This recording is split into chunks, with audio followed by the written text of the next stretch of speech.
So it looks like the country is politicizing some of our endeavors recently. But again, if this leads to real change, if this leads to real progress, I'm all for it. You feel me? Now, next and last story here. All right, so this is a story out of the UK. So a 17-year-old white kid in the UK, him and his girlfriend, I think she's around the same age, they made, and I wanted to express this story because, again, I think the racism that we deal with in America, I think it happens all around the world, and I think it's a societal problem where I think young white children learn how to be disrespectful to us. They learn how to be neglectful towards us. They learn how to be hateful towards us, sometimes based on their parents and what they learn. But I think sometimes it's just cutting on the TV. It's just seeing how we're treated. It's just reading a history book that has me as a slave and have you as a master. Psychologically, that can make someone feel like they're superior to you. You know what I'm saying? So, 17-year-old kid in the UK. Him and his white girlfriend gets a black autistic kid. This is a black autistic kid, right? There's a video of this too.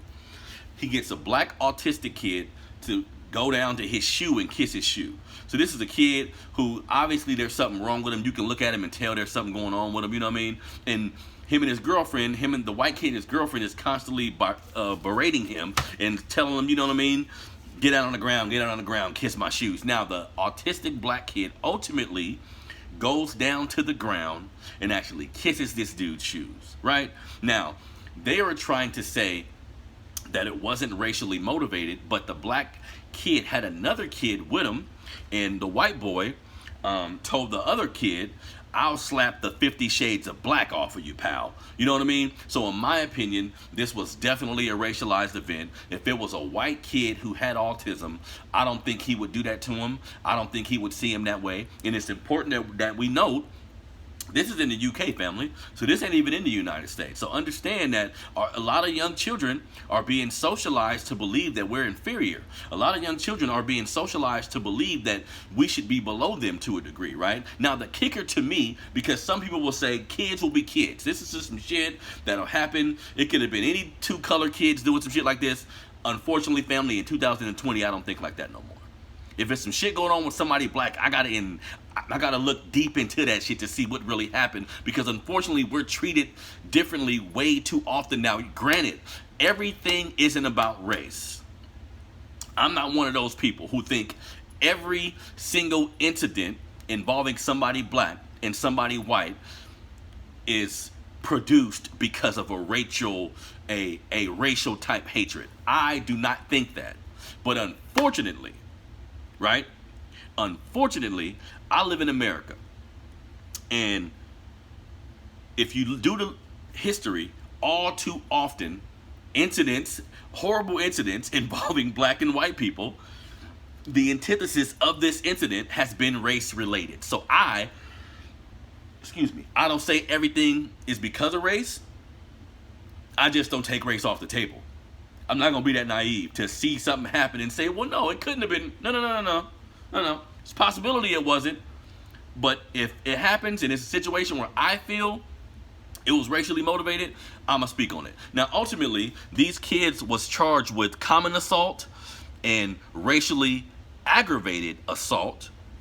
But ultimately, the racially aggravated assault charge was dropped. Right? And all they were charged with was common assault. And look at what the actual fine was. This is the kicker to me. This is why I think this is where white supremacy comes into play, family. Because to me, this is white authority protecting white children. Seeing a child as a child and disciplining him as such. But we all know if you black and you 12, you a grown motherfucker. Right? Let's be honest. If you're black and you're 12 in America, you're grown. Tamir Rice was a child that got shot, right? But to me, cops didn't see 12-year-old. They seen grown man, black gun, right? Grown nigga, black gun, right? So this kid has to pay 50 euros to the black kid. And dig this, I didn't even know this shit was a possibility when dealing with police. He has to sign a good behavior contract. Has anybody ever heard about some shit like this? Let me know. Family, in the comments, let me know. Have you ever heard of some shit called a good behavior contract? In any, now this could be some UK shit. Let's clarify and provide context. This is in the United Kingdom. This is in Europe. So it's quite possible something that they created and used. But in any time in history, have you ever seen your cousin or your brother do some shit where they had to call the police, broke out some windows, got into a badass fight, stole some shit from a store? Have you ever, because this is all things adolescent kids do, right? Black, white, whoever, right? Have you ever seen them be presented with a goddamn good behavior contract? So you just sign a contract saying I'm gonna be good now? That's all? That's it? Now you tell me, if you a white kid who like doing bad shit, if you like making motherfuckers kiss your feet like you're show enough, right? How would that play in your psyche if you know the only thing I have to do if I do some bad shit is my mom have to give 50 euros and I just gotta sign a contract? Come on, family. Come on, family. The fact that he told one kid, I'll slap the 50 shades of black off you, that's a racialized comment. The racially aggravated assault charge should have stuck. But you know why it didn't stick, family? Because they looking at that white child like, we can't do this to no white child. He'll learn. He'll get better. He'll improve. He could have been having a bad day. Right? This is all the kind of the bullshit they'll put into play for a white kid. But it's all too often in my community growing up. My brother went to jail at 11 years old over, he was playing marbles. I think he stabbed a girl a little bit, like she didn't die or she didn't have to go to the hospital. He stabbed her a little bit, but he was 11 years old, right? In this,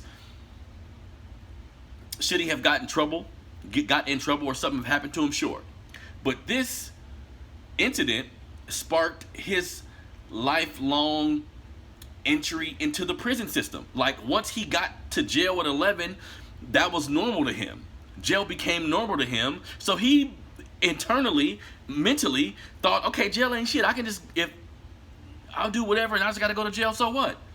You see what I'm saying? So if my brother would have been given a behavioral contract and my mom just had to pay a few dollars, maybe he wouldn't have seen it like that. Maybe he wouldn't have been so intrigued with the jail part. Maybe he would have seen, okay, maybe just my mom whooping his ass could have did it. Okay, behavioral contract, and boom, whoop his ass, keep in the house a few days. Maybe that could have made him say, okay, crime ain't for me, or doing shit that's negative ain't for me, right? You know what I'm saying?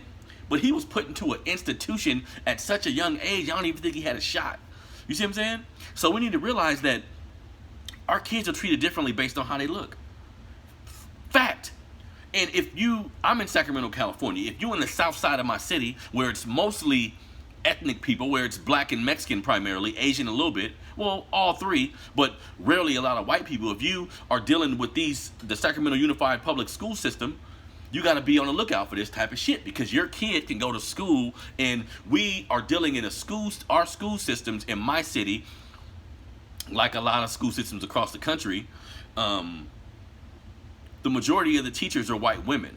I think 90% of the teachers are white women who don't come from the community. So they're going to treat your children a particular way based on the stereotypes that they were raised around, based on what they see on CNN, based on the fact, like I said a little bit earlier, they don't live with us. They don't live around us, right? So the racialized shit is being aggravated because of the situation, because they don't know you like that, because they don't know your community like that. You know what I mean? So that's why Melanated Fathers of America is so important to me, family. That's why it's so important that we teach our children about history. That's why it's so important that we begin to have our family set up the right way. That's why it's so important that we just don't impregnate every goddamn woman that we see.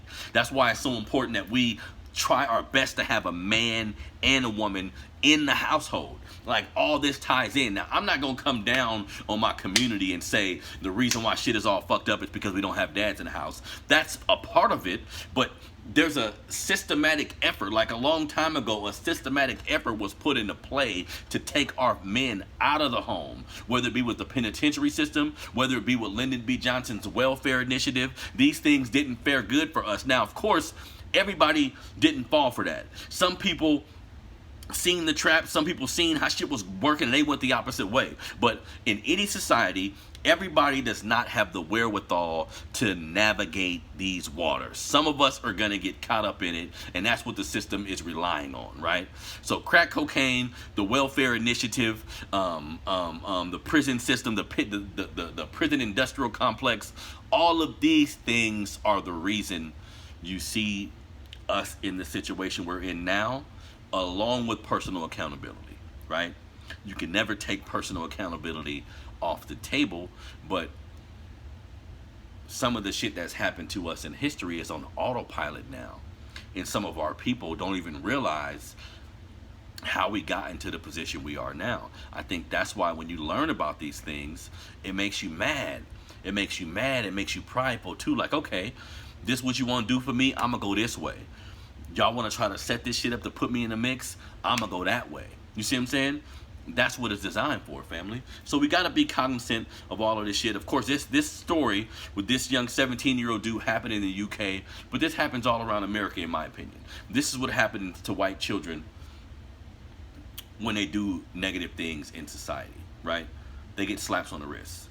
To me, this is what helps them become serial killers and help them become crazy as shit, because they see in society, this society, they're not disciplined the same way other races of people are. So we need to be aware of that. Our children need to be aware of that. You feel me? Now, news stories is done. Businesses is done. Let's talk about the topic for today for a minute, family. Now, like I said, topic of today's show is toxic female behavior, or toxic femininity. It's how I like to call it, right? Because they like to say this toxic masculinity shit. Well, what about toxic femininity? That's a thing too, right? So check it out. This brother, I think it was the girl's birthday, or maybe the kid's birthday. On camera, he presents her. She's washing dishes. He presents her with a present. Now, she has to go through several layers of the box to actually get through a letter where he went and got a DNA test on the 3-year-old child that she said was his. He went and got a DNA test, and the test came back negative.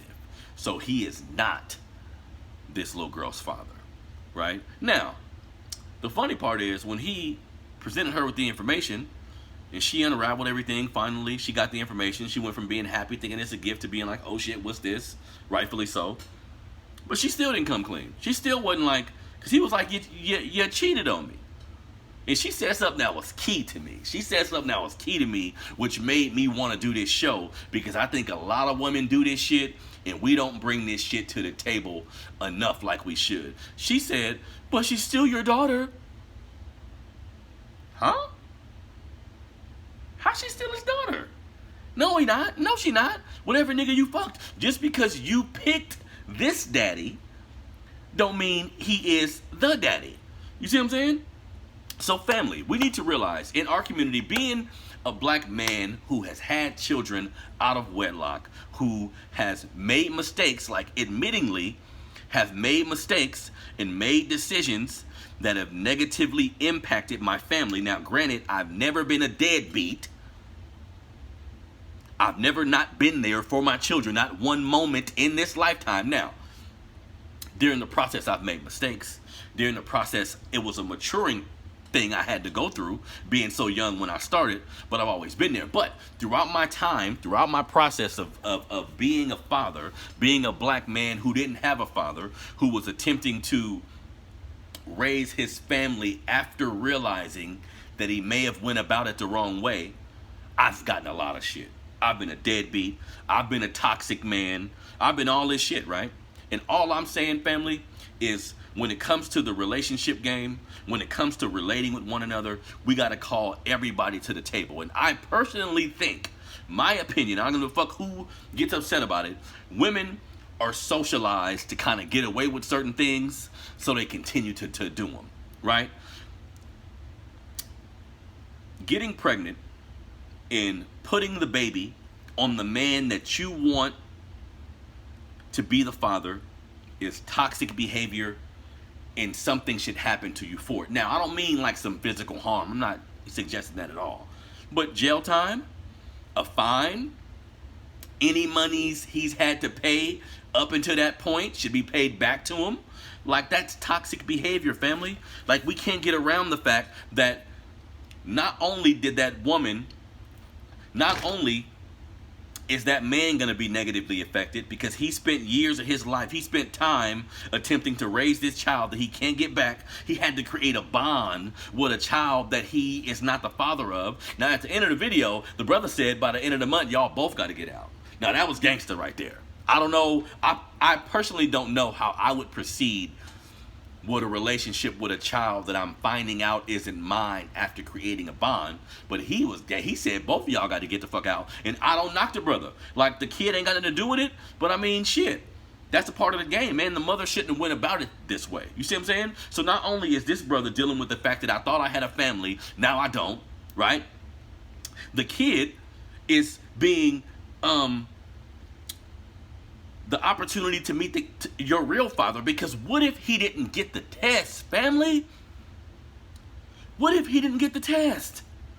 What if he kept living life? What if he didn't find this shit out until she was 15, 16, 17, 18?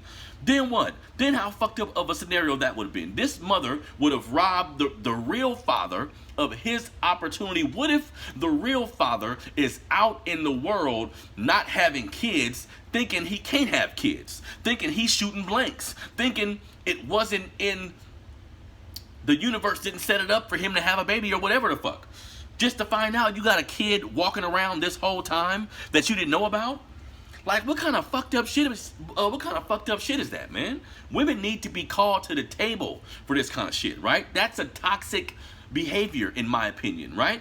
So she fucking up the relationship between the daughter and the real dad. She's making this stepdaddy, he don't even know he is stepdaddy, go through all this shit. Now he got to kind of unpack what's happened with his life because he spent all his time thinking he had a family and he don't. Like, who wins in a situation like that except for the mother's ego, right? Except for the mother and how she feel about shit, right? And that's one way that women are toxic in our society, and I want y'all opinion on that. Like, what should happen to a woman who puts a baby on a man and it turns out that he's not the father? Should she be able just to walk away from that shit?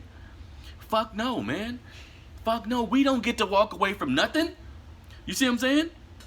Because to me, this is a part of a list of toxic behaviors that a woman can exude, right? Because again, if I'm a man and I'm not paying money, if I don't have money for whatever reason, I'm considered a deadbeat, I'm considered a loser, all these different things, right? But we never step back and ask questions. Like,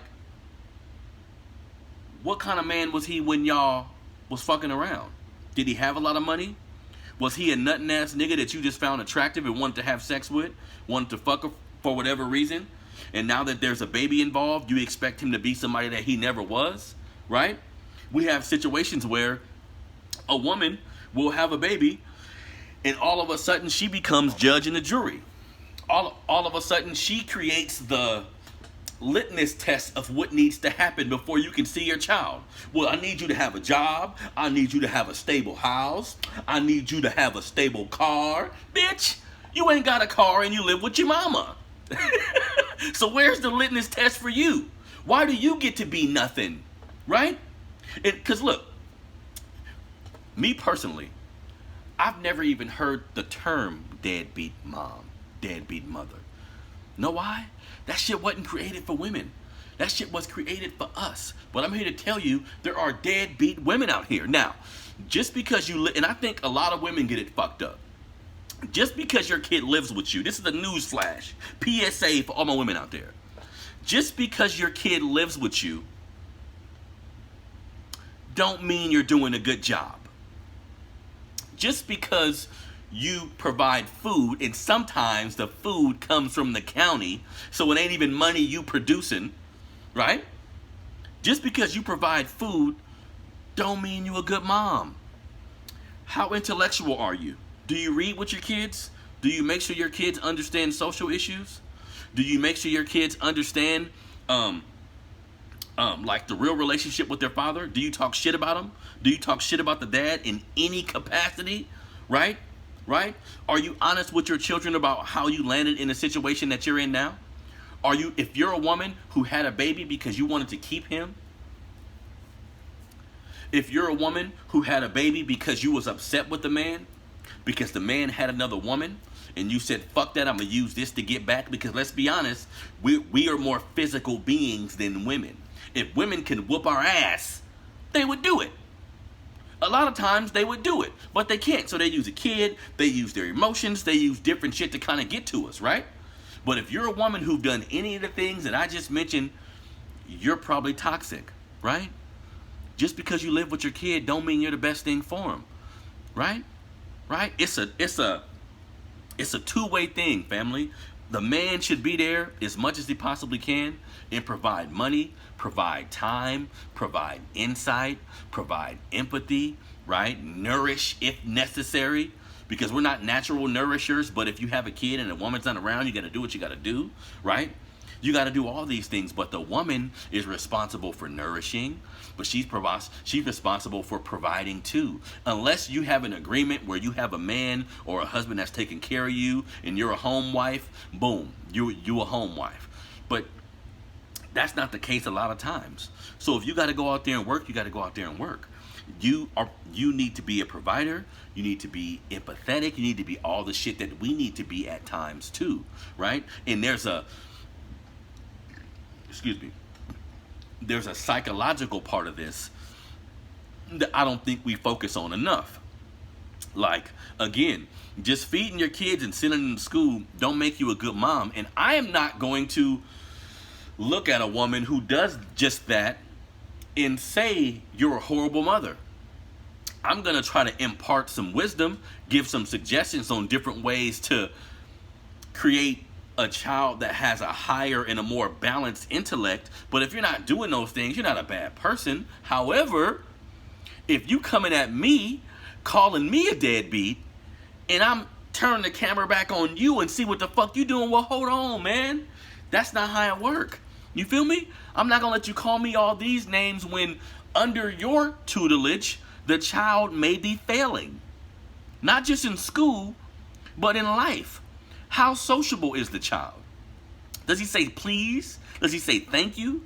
Can he sit down? Can you make him sit down? Is he gonna look me in my eye when he talk to me? Is he clean? Right? Is his fucking hair brushed? Right? Is his teeth brushed? Right? Are you there's a lot to this parenting thing, as we all know. And your kid just living in your house don't make you a good mom. I'm sorry. There's a lot more to it. If you speak negatively about the father, the same father that was the same dude when you opened your fucking legs, that's toxic, family. That's toxic, family. And women need to get called to the table too. Society at large does not call women to the table at all. People will take care of women. You can have a woman living with her mom, but telling a man who work every day with a little apartment trying to get his shit together that he a deadbeat. When she don't even stand on her own 2 feet. When she can't even stand on her own 2 feet. She may have the system partially taking care of the child, right? I'm not saying that we should demonize a woman that does those things, but we should make sure we call the shit to the table when she's ostracizing the man. When you talk to her about her baby daddy and all she got is negative things to say about him, but she a bullshit motherfucker too. You see what I'm saying? All I'm saying is let's just be fair, family, because I am personally, I'll never come on here and speak negatively about women that I've been involved with or women that I have children with, because honestly, they don't deserve that. However, there has been times throughout my life where I have felt the pressure of being a man who is counted on as being the provider and the leader and like the emotional leader of my family, and I've fallen short at times, right? Like there's no doubt about that. But when in hindsight, I can recall the same time where I was possibly falling short and being told such. Like, this ain't just some shit that was happening. You a deadbeat motherfucker. You ain't doing this. You ain't doing that. You ain't doing that. Right? At the same time, this could be a woman who don't even live by herself, who actually gets welfare, who her only source of income is me and welfare. But I'm a deadbeat. We have to change in society how women and men are socialized. Another point, but before I get off, family, women who say a man raped them or a man was sexually inappropriate, if it comes out that he was not sexually inappropriate or it was a false claim, you should go to jail.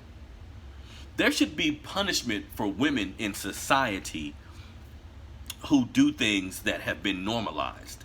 There should be a punishment for women who do things that creates a bad stigma around a man, where now he can't get a job, or now people are looking at him in a particular way. Now, I get it that women are more emotional than us. Physically, they are not as strong as we are, so a woman can be overpowered and have her sexuality taken from her or being raped. And like, I don't want to not shed light on any of these things, that there are women who are taken advantage of every day in America by creepy ass men, and that shit should stop, right? But if you're a woman who understands how sexuality works, and you understand that if I give this man some pussy, I can possibly get further in this industry I'm attempting to be in, you're a part of the problem. See, you can't decide you want to give a man some, and then years later, your career don't end up the way you want it to, and now all of a sudden you doing a documentary, or I see you on TV talking about he took your pussy, when you actually gave it to him, when you actually knew you were in America and sex is a great fucking bartering tool when it comes to obtaining things. Like, let's not get away from that fact. And women know this, and because they understand there's no repercussions, they can play this to a degree, right? This is why this woman would say, but you are her father. Bitch, no, I'm not. No, I'm not. Now we need to go find the real daddy, because he's somewhere not even knowing he got a 3-year-old daughter out here. How toxic is that shit? And I brought up this story again because I know situations where shit like this has happened, where men ain't even sure if this is their goddamn kid, because the woman ain't got balls enough. She ain't got the shit. She don't got the integrity to be like, nah, I was sleeping with him and him and him. See? Because of how society socializes everything. If you're a woman and you're sexually active, you're a hoe, right? This is how we socialize. And I think we need to figure out maybe a different way to approach that conversation. Like, anybody who's sexually promiscuous, that's not a good thing. Like, whether you're a man or a woman, right? But in society, if you're a man and you do it, it's not frowned upon as much as if you're a woman. And maybe it's time that we begin to look at that a little bit differently, because then maybe these women wouldn't be so ashamed when they do things that can possibly negatively impact a lot of people around them, right? You feel what I'm saying, family? So look, man, this has been another episode of the Melanated Convo podcast. I'd like to thank everybody for tuning into the show and rocking with me. If you haven't done so already, please hit the like button. Please hit the subscribe button on the Melanated Fathers TV YouTube page. Hit the subscribe button. I want to thank everybody for tuning into the show. You can find the show. You can find it on my YouTube channel, Melanated Fathers TV. You can find it on the website, which is melanatedfathers.com, Melanated Fathers TV, or melanatedfathers.com is where you can find the show. My Instagram, the Instagram for the Melanated Fathers of America movement is at Melanated Fathers. My personal Instagram is Southpaw_100. I'm thinking, like, what the hell is it? Southpaw_100. Southpaw_100. So check that out. If you have not been to the website in a while, the website is melanatedfathers.com. If you haven't been to the website in a while, please go check it out, man. Check out the news stories. Check out the stories about parenting. Check out the book of the month. Check out the podcast that's on there. A lot of good information. I put a lot of time and energy on making that website what it is. So talk to me about it, family. Look at the website. Tell me you don't like something. Tell me something wasn't thorough. Tell me your opinion so I can make improvement, right? So I can make improvements, right? So I appreciate everybody, man, for tuning into the show. I really, really, really appreciate it. Everybody who comments on the articles, comments on the, y'all, you don't know how much that means to me, because at this point I'm attempting to get into a space where I can make money off of my show and make money off of my platform, but that's not my biggest goal. My biggest goal is just to empower my people. My biggest goal is just to shed a light of wisdom on young men, on men in general. All the information that I felt I could have used being a 23-year-old black man in America with 4 kids, I try to impute that same wisdom on everybody that I talk to. So I thank you for supporting the platform, man. It's been a great ride, and we just getting started. You feel me? So this has been another episode, man, of the Melanated Convo podcast. I'm out.